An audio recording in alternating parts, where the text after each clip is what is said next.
Hi boys and girls, welcome to today. Oh, sorry I haven't uploaded for a couple of weeks, I've just been ill. I had bird flu. It's bird flu because Bert got it first. It's man flu if I get it first. That's the rule. But oh dear, I'm still not 100% now. I've got a huge amount of phlegm build up for some weird reason. It doesn't matter what kind of, the anti-phlegm style stuff, the cough medicine and that. It doesn't matter what I take. Every so often I nearly choke to death at night. I've woken up 3 times so far, barely able to breathe and just full of, oh, it's horrible, it's horrible, it's horrible. But such is life. Anyway, I thought I'd do this upload because today I'm in an hacksaw. Ooh. But not just any hacksaw. No. This hacksaw used to be part of the wholesalers fleet. And I've done numerous uploads from this particular vehicle before. And I thought, it's been a couple of years for the symmetry, seeing as I'm in it, I'll make some content.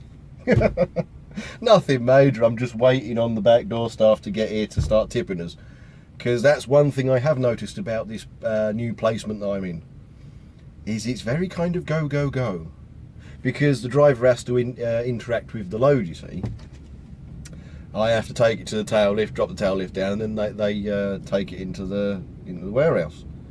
And the thing is, given the routes that we do, or you do on my start time, because I'm between about 12 and 1400, we can get to the destination and get back before needing a break.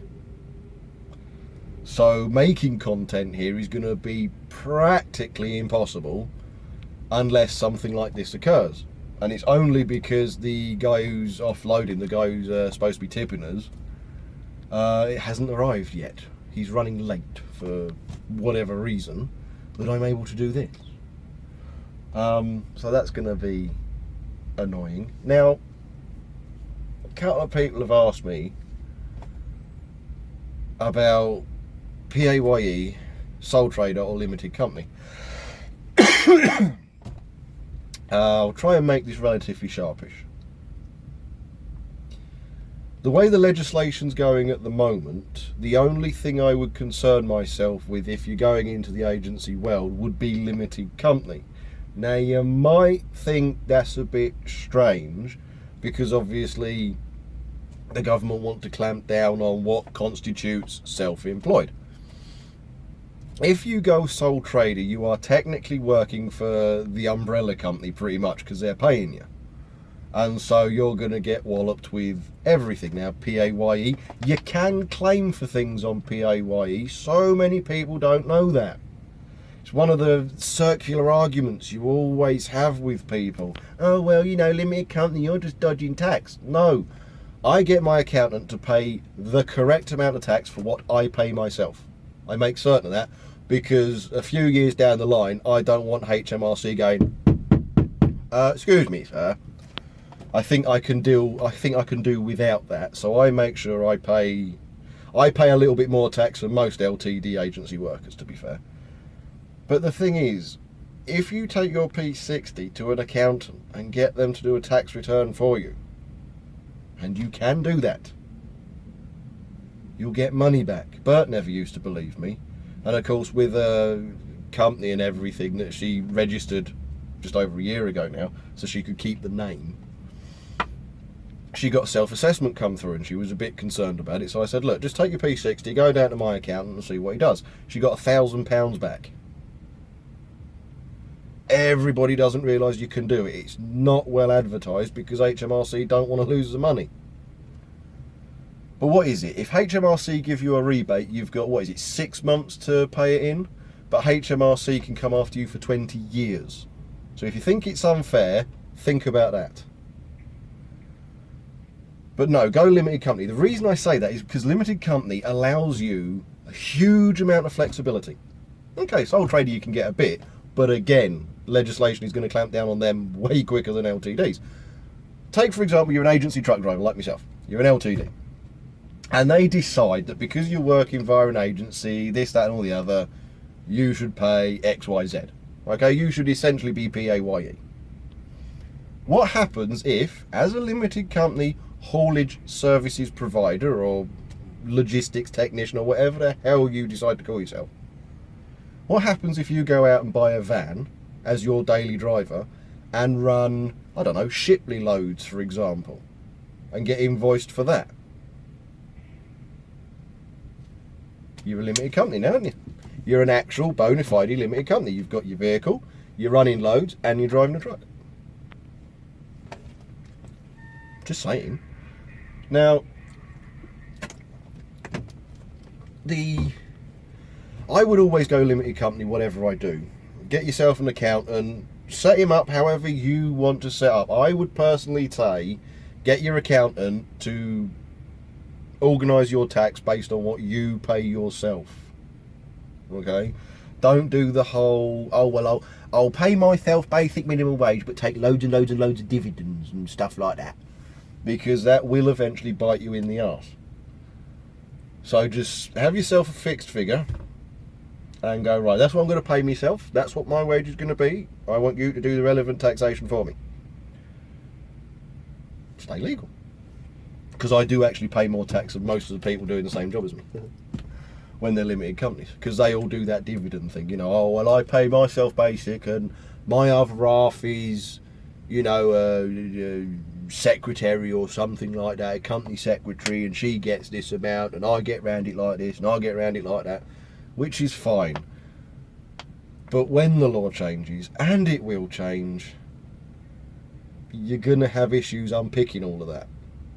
Just take the hit, pay the tax now. It won't be as much as PAYE because your accountant will be claiming for all the things PAYE guys fail to claim for. So you still save money. But no, if I was going to suggest it and you're going down the agency route, be a limited company. Because it gives you all the flexibility you could ever want. They change the law, buy a van. Now you're running your own van, you're an actual company, as well as doing the agency stuff. You know. I know who doesn't want a few extra beer tokens on the weekend, eh? Yeah. But I hope that kind of clarifies it. I mean, PAYE, everybody goes, oh, well, you get sick pay and get holiday pay, didn't you? Again, circular argument.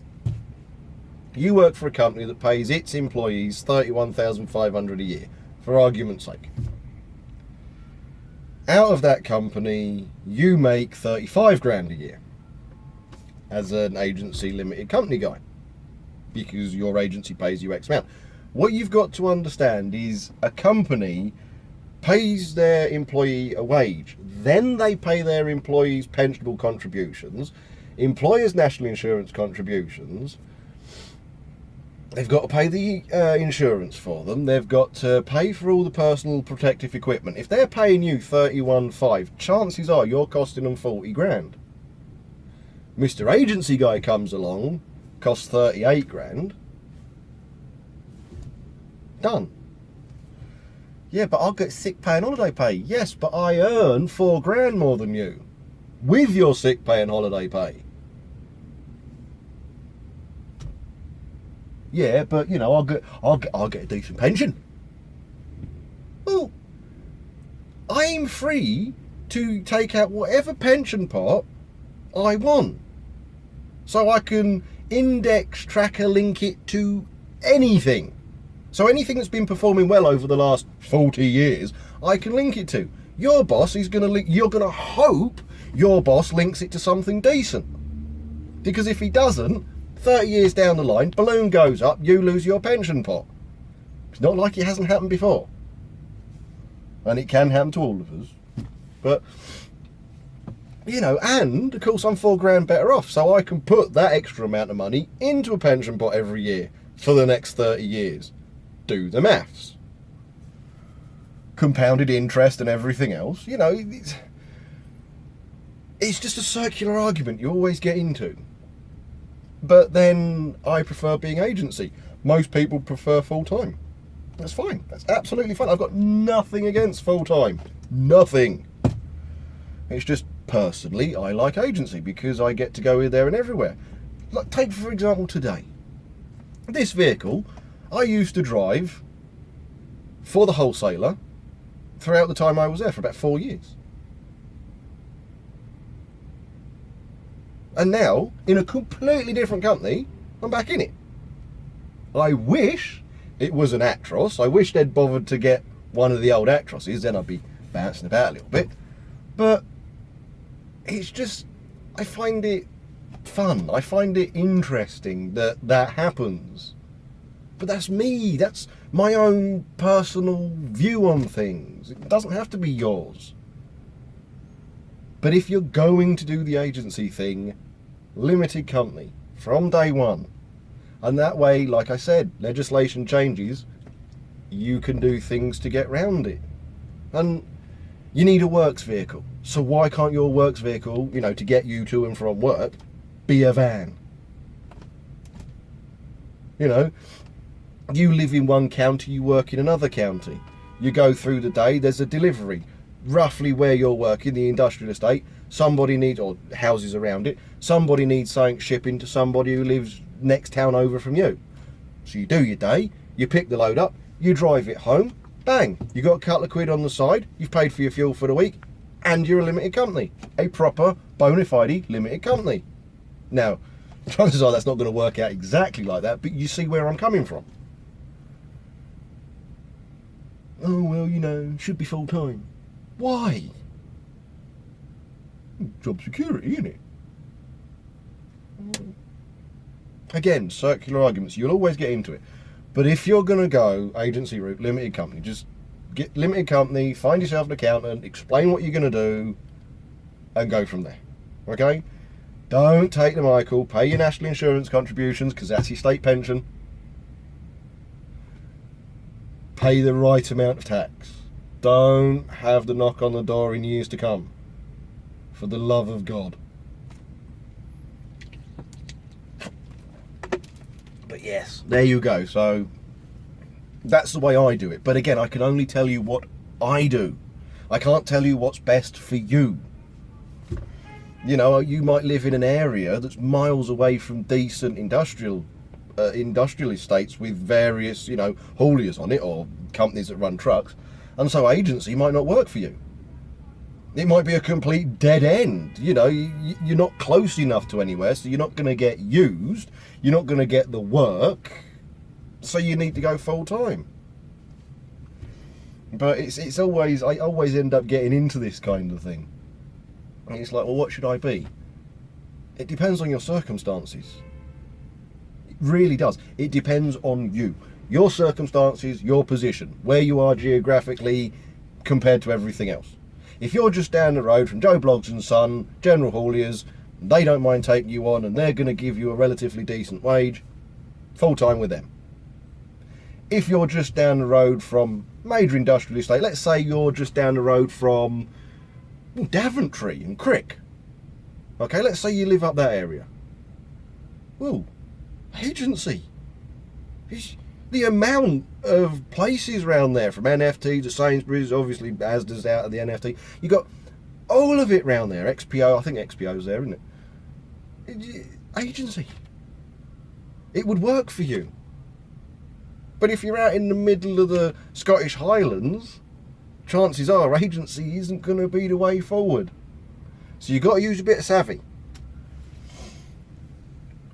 But basically, it's up to, it's what fits you. Okay? What else? To be fair, on the old limited company PAYE stuff, I think I've basically covered it. It's what fits you. It's what you want to do. So, it's up to you. But if you're going to go agency, like I said, I'll say it again, limited company gives you options. Done. Now, what else? Yes. If you follow me on Facebook and if you follow me on Twitter, you will have seen a little while ago, a few days ago now, God knows how long ago it is when you come to see this, but I posted a couple of screenshots that I'd linked together on my phone quite badly. One was a little job, the other one was a truck driving job. And the difference between the hourly rates was, to be fair, negligible for what you do. Now, the vast majority of people got it. It's your basic construct of wages. Okay, what you get paid here and there. Now, driving a truck is very easy. Okay, it's semi-skilled at absolute best. It is very easy. There are days where you've got to get it into a gap you look at and think, oh. But majoritively, you're on cruise control on a motorway. It's simple. When you come to compare wages, some people get it wrong and they compare the jobs. Okay, what would you rather do? Stack shelves with managers over your shoulder every 5 minutes, bouncing up and down, customers asking you where everything is, and taking all of that bollocks? Or would you rather be in the cab of a truck, trundling up to some destination somewhere in this country or in Europe or whatever you do? Well, obviously, chances are you're going to want to be in the cab of a truck. Fine. But the same people that compare the jobs and not the wages are exactly the same people who seconds later will have a conversation about, well, I don't know why people aren't getting into this industry. Well, think about it. A large number of truck drivers, if they don't come out of the army, will come out of retail jobs, shelf stacking, warehouse work. And it's in the news at the moment, warehouse workers for Tesco's on 11 quid an hour. Well, why does that warehouse worker, who's got as much overtime as he could possibly ever want to leave an £11 an hour job with overtime to come and drive a truck for £10.50 an hour and strictly legally monitored hours? Other than he really wants to do it. And that's the thing. Not a huge amount of people want to do this job. So you've got to entice them into it. And if you're paying roughly the same amount as Mr. puts a can of beans out, it's Mr. puts a can of beans out that he's going to end up sitting here. So it's about so much more than just comparing the job. Yes, you love driving. You got into driving because you love it. It's what you wanted to do. Brilliant. Should you work for peanuts, though, just because you want to do it? Because if it's really that good, if it's really that easy, why don't you do it for free? It's about driver retention. It's about getting drivers into the industry. Yes, you can go and work for Joe Bloggs and Son, who pays 40 odd grand a year. I've spoken to a few Peter Green chilled drivers. 3 of them, I think, in total. 3 or 4. Whatever. Place I worked at before I came here, they used to come in and pick stuff up. And I was chatting to a few of them. They get issued with their own vehicle, that's theirs, their own trailer, that's theirs. Very rarely do they drop and swap, from what I've been told. Does happen, but not regularly. So they've got their own unit, their own trailer, theirs. And they can hit 40 grand a year easy. That, brilliant job. Fantastic job. But there's only a dozen of them or so. A new job comes up. One of them retires. 200 people get in. 200 people send their CVs in. Yeah, I want to work there, I want to work there. One person gets a job. That one person hasn't been clever to go and work there. They've been lucky they got picked. Because the other 199 people have got to go and work for whoever else. Now, that could be Gist, it could be Turners, it could be Stobies, it could be anyone. But they've got to go work for them for 8-9 quid an hour. So it's not all about, oh, well, I was really clever. It's about luck of the draw. You were lucky you got that job. Yeah, well, I worked really hard for it. So did the other 200 drivers. Your name got picked. So I think that covers that area. Most of you got it, some of you didn't. But hopefully that covers that area, because I'm talking about wage comparisons. I'm talking about getting people into this industry, keeping them in this industry. I mean, the way things are going, obviously I want to focus on Bert's business, and I actually want to get out of this industry. How long that's going to take, I don't know. But I've done it. I've done it for a few years. I'm one of those kind of people. I'm really annoying. I will do something for X amount of time, an unlimited amount of time, really. I mean, whatever. And then I'll go, ooh, shiny, I want to go do that. I really am one of those people. But that's me. Again, that's me. But the way things are going, it's just, do it if you really want to do it. Yeah, and if you're prepared to work for little wages. And when you get your experience, when you've done this job or done that job, or you've got your HAZChem license, for example, hopefully you'll get a full-time job with a decent company.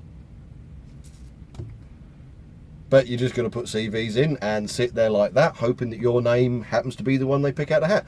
I've had it. I was 29, I think I was. About 29. And where I was working, I knew they were going through a recruitment drive. And I'd been working there for a few years at this point in time, 3 or 4 years. And I thought I'd put in for a full-time job there. Because I'm working for them via the agency, they know me, I've been there for a few years. It's my main employment, source of employment. And I ended up putting in 3 applications, and all 3 of them got turned down. All 3 of them, right? One of them, fan-bloody-tastic. I'm there at the transport desk.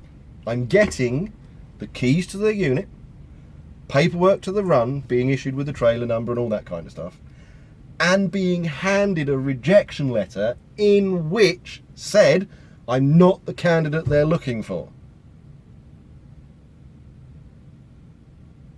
But you're giving me the vehicle to drive in. I'm already doing the damn job.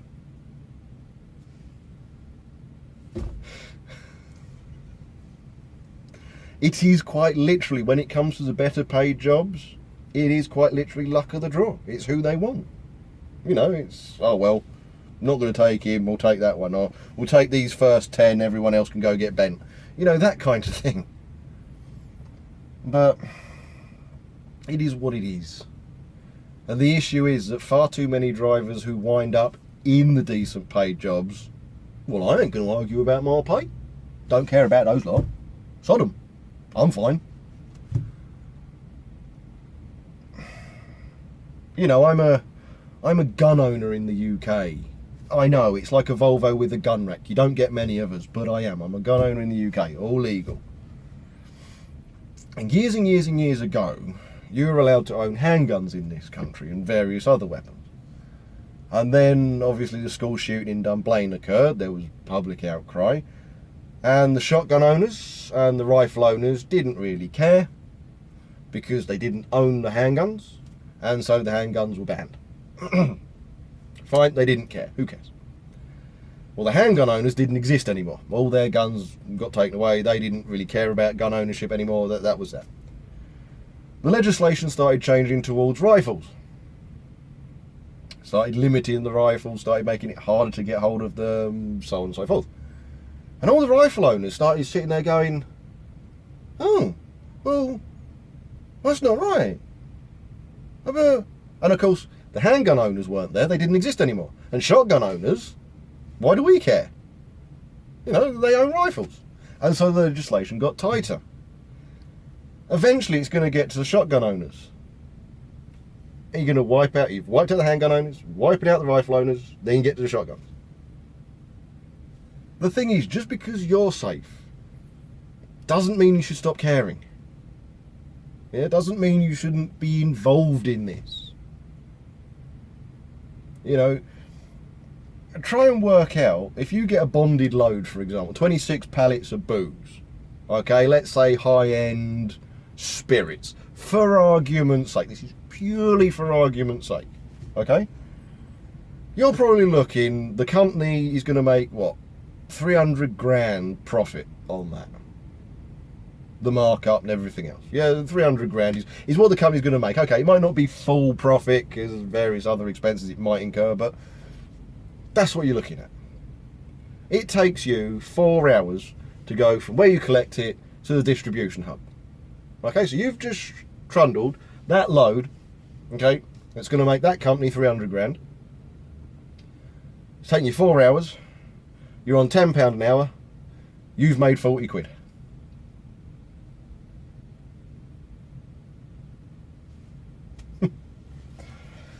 Of a load that's worth 300 grand.